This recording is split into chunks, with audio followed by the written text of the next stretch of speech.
Missile, drone, proxy network এবং ভৌগোলিক অবস্থান, এই 4টি উপাদানের সমন্বয়ে ইরান এমন এক সামরিক বাস্তবতা তৈরি করেছে যেটাকে অনেক বিশ্লেষক প্রবাহমান শক্তিধারা বলে বর্ণনা করেছেন, যেখানে শক্তি একটি জায়গায় কেন্দ্রীভূত নয় বরং ছড়িয়ে আছে বহু ফ্রন্টে। এই কাঠামোতে ইরানকে আঘাত করা মানেই একটি নির্দিষ্ট লক্ষ্যবস্তুতে হামলা নয়, বরং একটি বিস্তৃত নেটওয়ার্ককে মোকাবিলা করা। এই নেটওয়ার্কের সবচেয়ে গুরুত্বপূর্ণ অংশ হচ্ছে প্রক্সি ফোর্স। লেবাননে হিজবুল্লাহ, ইয়েমেনে হুথি, ইরাকে বিভিন্ন মিলিশিয়া বাহিনী এবং সিরিয়ায় ইরান ঘনিষ্ঠ গোষ্ঠীগুলো মিলিয়ে একটি বহুমাত্রিক চাপ কাঠামো তৈরি হয়েছে। ফলে যুক্তরাষ্ট্র বা ইসরায়েল সরাসরি ইরানে হামলা চালালে পাল্টা প্রতিক্রিয়া শুধু ইরান থেকে নয় বরং চারপাশের অঞ্চল থেকেও আসতে পারে। এখানেই আসে মিসাইল সক্ষমতা। ইরানের ব্যালিস্টিক ও ক্রুজ মিসাইলগুলো মধ্যপ্রাচ্যের গুরুত্বপূর্ণ সামরিক ঘাঁটি, তেল স্থাপনা এবং শহরগুলোকে টার্গেট করার ক্ষমতা রাখে, যা প্রমাণিত। এর সঙ্গে যুক্ত হয়েছে ড্রোন প্রযুক্তি, যা কম খরচে বড় আকারের হামলা চালাতে পারে। এই দুইয়ের সমন্বয় প্রতিরক্ষা ব্যবস্থাকে জটিল করে তোলে, কারণ প্রতিটি আক্রমণ প্রতিহত করা ব্যয়বহুল এবং সবসময় সফল হয় না। ভূগোল এখানে একটি বড় ফ্যাক্টর। ইরান এমন একটি অবস্থানে রয়েছে যেখান থেকে হরমুজ প্রণালী নিয়ন্ত্রণ বা ব্যাহত করার সক্ষমতা রয়েছে।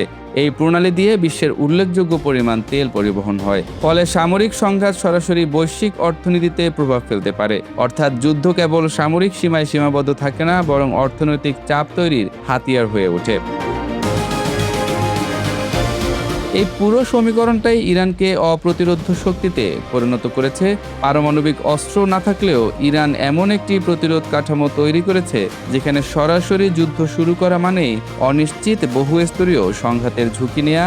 এর ফলে সামরিকভাবে দ্রুত জয় পাওয়া কঠিন হয়ে পড়ে। এই বাস্তবতার কারণেই রাজনৈতিক অবস্থানেও পরিবর্তন লক্ষ্য করা যায়। বিশ্লেষকদের মতে যুক্তরাষ্ট্রের অভ্যন্তরীণ রাজনৈতিক বিবেচনা এবং মধ্যপ্রাচ্যে দীর্ঘমেয়াদী যুদ্ধের ক্লান্তি, এই দুই মিলিয়ে সরাসরি সংঘাতের পরিবর্তে আলোচনা বা নিয়ন্ত্রণমূলক কৌশলের দিকে ঝোঁক বাড়ছে। কারণ পূর্ণমাত্রার যুদ্ধের খরচ শুধু সামরিক নয়, অর্থনৈতিক এবং রাজনৈতিকও। এখানেই আলোচনার গুরুত্ব বাড়ে। ইরানের সঙ্গে সরাসরি সংঘাতে গেলে যে আঞ্চলিক অস্থিরতা তৈরি হতে পারে তা বৈশ্বিক জ্বালানি বাজার, বাণিজ্য এবং নিরাপত্তাকে নাড়িয়ে দিতে পারে। তাই অনেক ক্ষেত্রেই আলোচনার মাধ্যমে নিয়ন্ত্রণ একটি বাস্তবসম্মত পথ হিসেবে বিবেচিত হচ্ছে। এই সমীকরণটি দেখায় যে আধুনিক যুদ্ধ আর শুধুমাত্র শক্তির সরাসরি প্রয়োগ নয়, এটি একটি জটিল কৌশলগত খেলা যেখানে প্রযুক্তি, ভূগোল, নেটওয়ার্ক এবং অর্থনীতি একসঙ্গে কাজ করে। আর এই কারণেই ইরানকে ঘিরে বর্তমান পরিস্থিতি শুধু একটি দেশকে কেন্দ্র করে নয়, বরং পুরো অঞ্চলের শক্তির ভারসাম্য নির্ধারণের লড়াই হয়ে উঠেছে।